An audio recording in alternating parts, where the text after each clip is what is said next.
Welcome to Ambleside Flourish, brought to you by Ambleside Schools International. This is our four-part series on bringing up joyful children with Dr. Bill St. Cyr, Executive Director of Ambleside Schools International, hosted by Ambleside Schools of Colorado. Part 5, Questions and Answers. But we can probably at this point, I can throw it to you and questions. I was wondering how anxiety relates to the 6 negative emotions. Is it a subset of one of those? Or? Well, there's fear. So the difference between fear and anxiety, the best things that I've read suggest that fear is a right brain emotion and it's more fundamental. Anxiety requires a certain way of thought. So when we're anxious, I've got a fearful emotional state, but I've overlaid it with a negative analysis of my position in the world. So with anxiety, it seems to be self-replicating. In other words, I experience fear, and then I'm thinking in a way that amps that up, and I get in this anxious loop. Because anxiety almost always has a certain kind of self-talk going with it.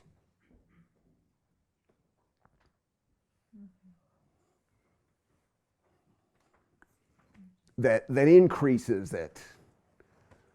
That's one of the real problems with anxiety is once we feel it, we tend to start thinking in a certain way that makes us more anxious, alienates us further, fragments us more relationally, which makes us more anxious, and it tends to be a downward spiral. And your suggestion on getting out of the spiral would be all of these things, or is there? Well, one of the best things, you cannot feel anxious and appreciation at the same time. I mean, if you want the kind of quick cheat to get out of it, it is impossible to experience appreciation and anxiety at the same time. So if you step back and give your attention to what I appreciate, and not just say the words, but allow yourself to remember what it was like to feel appreciative of some good gift. And particularly if you're anxious with a person in your relationship, if you can kind of step back and wait, let me remember who my spouse really is and some good time which I really felt appreciation of my child, my spouse, my teacher, my friend. Then you can't sustain anxiety and appreciation at the same time. And interestingly, if you want, the thing is, well, what's the truth, right? The lion really is in the room and it really is going to eat me.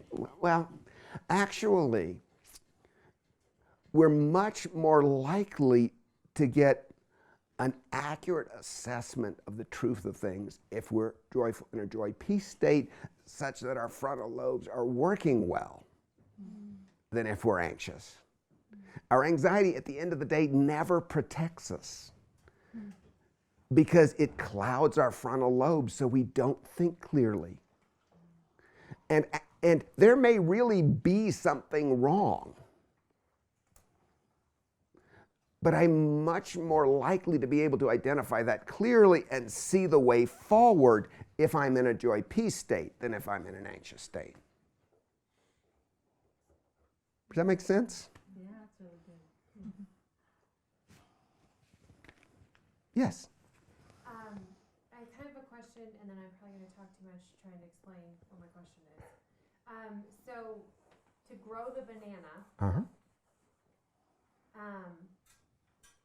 is it that you just go back to deeper? Is it that you go to the definition of true joy, so you want to feel even like you belong to Christ even more, and you want to feel more secure in faith, and you want to feel, yeah.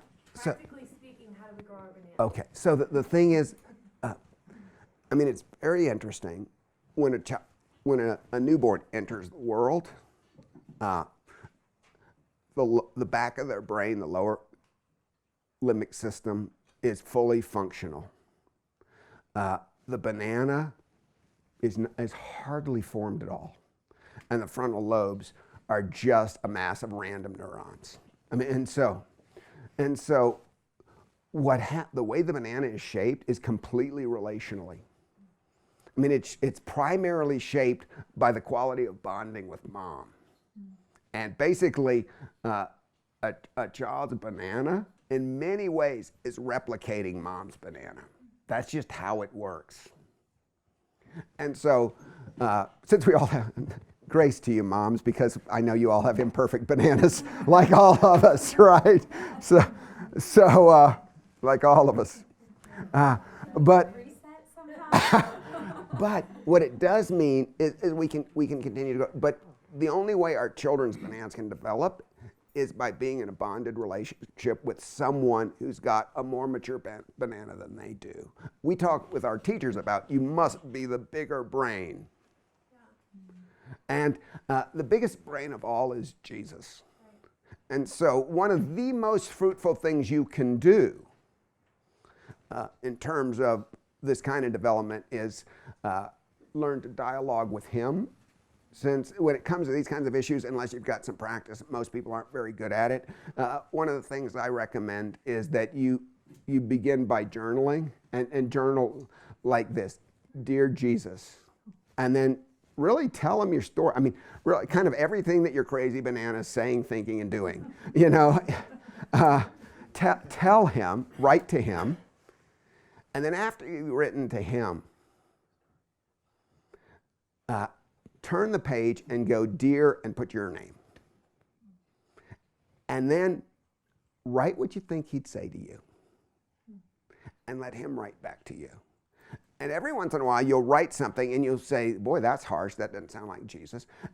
And that's just your dysfunctional banana or the demonic. It's one of those two things. When you get, and just draw a line through it. No big deal. Just draw a line through it when you write something that doesn't sound like Jesus. And that requires you to be like reading the scriptures, so you're getting a better and better feel for who the real Jesus is. But you write, Dear, and then you write what Jesus said. And it's interesting, what happens is, you know, you write a bunch of stuff and you say, that's pretty good, but was that me? Or was that him? Was that me? And actually, when two people are in a shared mind state, you can't tell whose idea it was. So you ever been in a discussion with someone where you were really synced? And when you were really synced, you know, out of this dialogue, some great idea comes and you can't really figure out whose idea it was. Well, that's because it was the function of the two of you being in a synchronized brain state. It wasn't one or the other, it was both. And so you'll have those kinds of, and then every once in a while you'll write something and you'll say, that's exact, I would never have written that, but that is exactly what Jesus would say. And that's one of the best tools for maturing your banana that I know of. Because it can only be that and find people that have the maturity skills you don't. Own your own weaknesses. If you take the various kind of the 6 fundamental painful emotions, just assume you'll have varied degrees of proficiency. You know, if you don't do shame well, you really need to be in relationship with somebody that does shame very well. That's why the church needs each other. That's why we really, really need each other and need to be not just going to meetings together, but be in synchronized, attuned relationships with each other so that we can actually help grow up our bananas. Because lecture doesn't do it. It only happens in bonded relationships.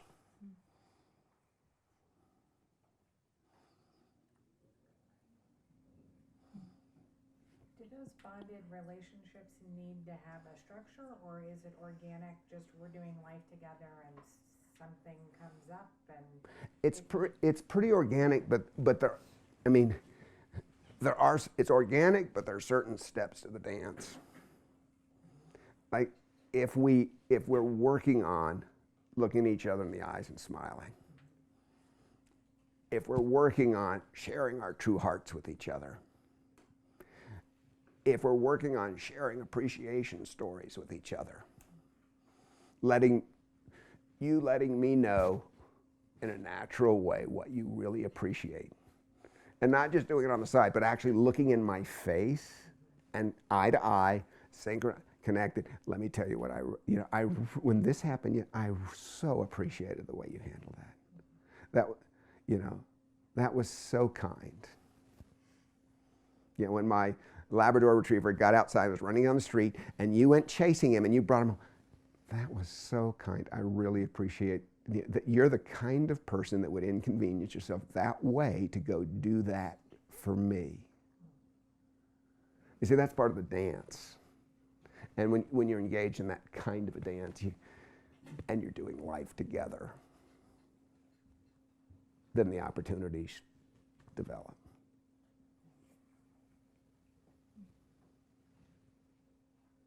I got a question about the scarcity comment. Makes total sense.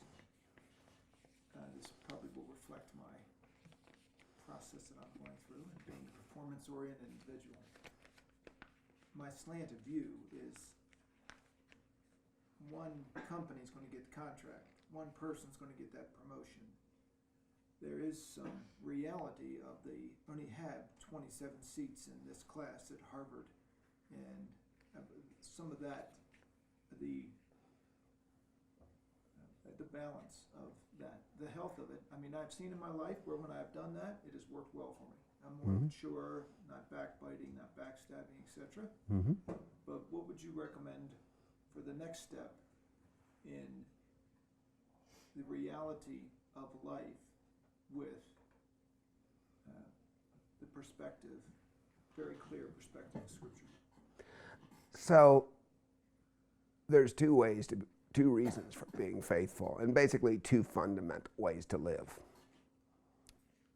Fear-based faithfulness to the task, or love-based faithfulness to the task. Fear-based relationships or love-based relationships. And you can't do both. You got to choose which it's going to be. Now, we all do fear-based relationships quite regularly because we all got a ways to go. But the question is, are we aspiring that everything we do would be for the love of goodness, the love of truth, the love of hard work, the love of fruitfulness, and then we abandon ourselves to God and let the chips fall where they may. So when I say that, if we would actually abandon the Darwinian paradigm, that is not an excuse for sloth. And sometimes people are afraid because that will then be indulged as an excuse for sloth. No, it's a totally different basis for living. And it's a totally different basis for showing up at the office and working hard and doing a good job.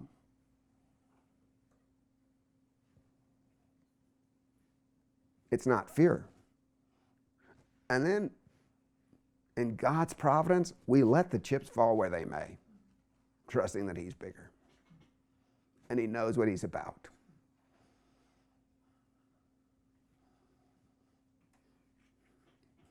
How do we help our kids do, and maybe anyone who teaches at Ambleside can teach me this, help our kids do what they ought in joy?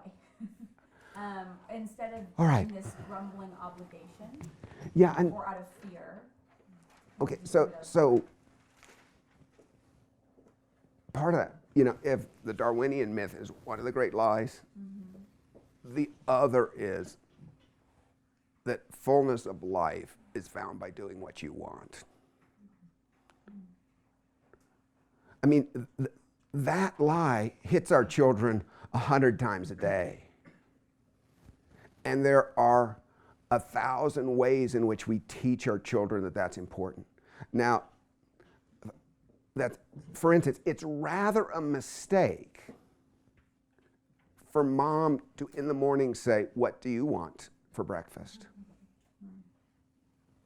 Because from the time they're 3, it builds into the child a certain kind of moral imagination and a sense of who they are and how the world works. And it says, my desires are what's the most important thing. And because mom, Mom's love means mom is the desire fulfiller. I mean, can you see if now I'm born into the world, I have no idea how this place functions. But if my desires, when I'm 18 months, 2 years old, actually, kind of up to about 12 months, maybe 18 months, their desires really should be the guiding principle. So, if they cry, you feed them. If they, But when they're 2, we should be breaking them of that. Begin the process of your desires are not the guiding force of the known galaxy. And yet, many mothers and some fathers, out of the best intentions, if a child has a desire and it's reasonable, want to give it to them. That's rather a mistake. Because then they grow up with the sense of their position in the universe is that the universe caters to my desires. And when that doesn't happen, like if you don't deal with that between, say, 2 and 4, whenever you do start dealing with it, you're going to get anger. You're going to get frustration. What do you mean? The rules of the game are changing? My desires don't govern what happens? How is that fair? That is just not fair. And that's what you're going to get. Right? And particularly in a culture that reinforces it. I mean, every commercial you see has 2 messages. First message, you should have what you want. Second message, this is what you want. Sometimes it's have it your way. Right? It's explicit. So this is a galactic realignment that we have to do. And it helps to say, sit down when things are pretty good, not in the middle of an argument, not when things are actually good, and say, you know how much I love you. But beloved son, beloved daughter, I've got some news for you. I got to tell you something. And I don't think you're going to like it. but it is the truth. And because it's the truth, I need to tell you. And that's your desires are not the governing force of the known galaxy. In fact, in the whole scheme of things, they matter about that much. And the sooner you accept that, the happier life will be. And it's true. Life goes much better when we own that, when it's not about what I want. And in fact, we would do well to drop that phrase from our vocabulary. I mean, if you except when it's your birthday, if you want chocolate instead of vanilla, that's cool. But as a general operating life principle, it's not about what we want. It's about what's good, what's right. So notice the difference between these 2 questions. You ask your child, what do you want? Or what's the right thing to do right now? What's the best? I mean, even when we're engaged in day-to-day conversation with each other, 150 years ago, people did not talk like that. People were not saying, I want. What do you want? That was not the way the dialogue went. It was what's right, what's good, what's the best thing to do, what ought we to do.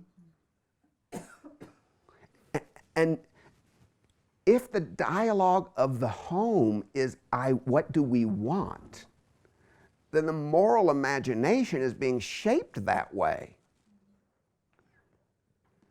And a whole generation believes that the most important thing is what they want. And yeah, when you try to do that seismic shift, you're gonna get pushback, and there's no escaping it. But it's much better if you change your vocabulary, if you have the discussion, if you remember, and they say, but I don't want to. You know, I get that. But how much do your wants matter? Is it your birthday? Is it your birthday dinner? How much in day-to-day life do your wants matter? Now, what's good for you matters a whole lot. And I, as your parent, I'm totally committed to what's good, what's right, what'll bring health. I'll go to the mat for what's good for you. But what you want, about that much. Yeah. Sorry to add on to that. Just because, I mean, I remember sitting in a parenting 101 philosophy thing with Harrison 6 months old and totally eating up this idea of if you do not give them choice, it will end up in rebellion. And that is what's being in all of our school systems, in all of our, I'm hitting it in Sunday school every Sunday. And it's worked, that philosophy has worked so well. It's hard. It is hard. No. But you see, I mean, that. Like, it's hard to engage a kid who says, but what are my choices? And I don't like that choice. And I'm like, What your choice is to do what's right. That's what your choice is. I mean, Paul's whole understanding of liberty and freedom is it's not freedom to do what you want. Heavens, it's freedom to do what is right. What's your choice? Your choice is to do what's right.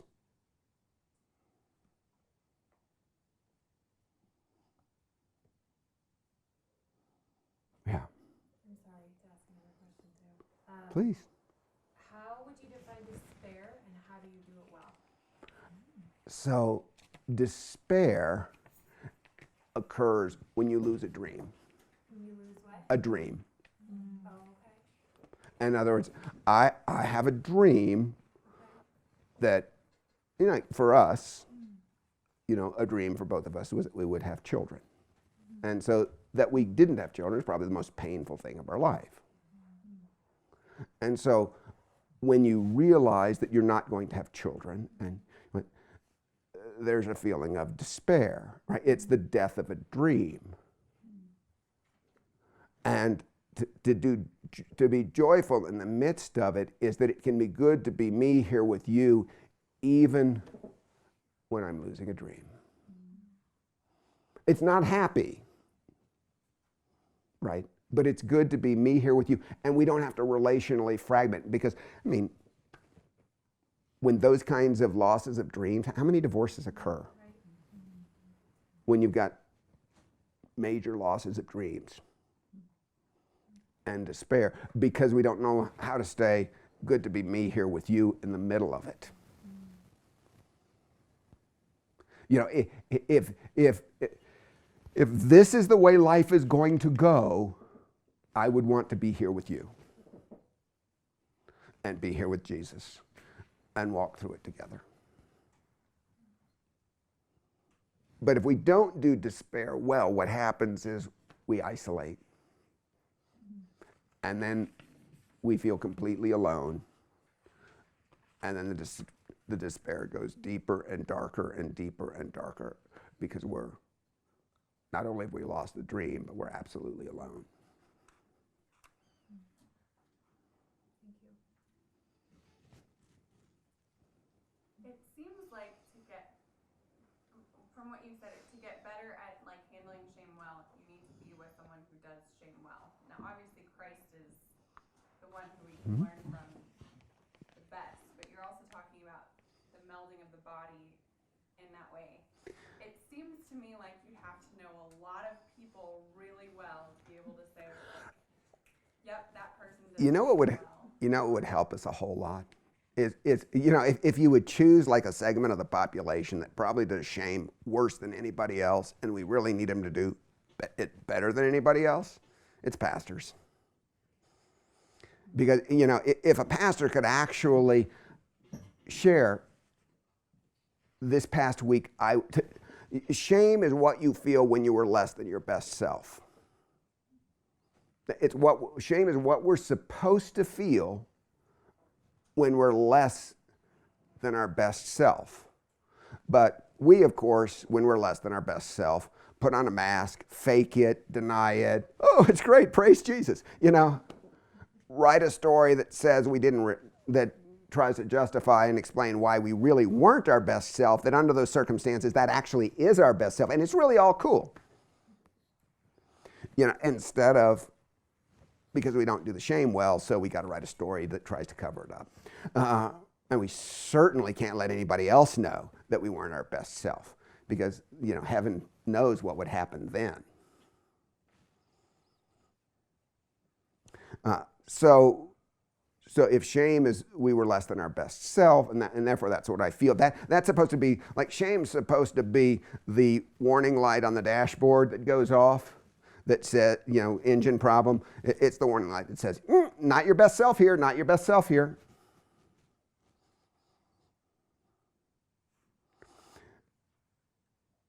And so, you know, ideally I can then connect with someone else in my shame, you know, because it can be good to be me here with you, even though I was not my best self, because you're not going to damn me. And I don't need to hide it from you. And then when I do that and we do it together, I learn how to do it better. And really, if anybody needs to be leading the charge on that one, it's pastors.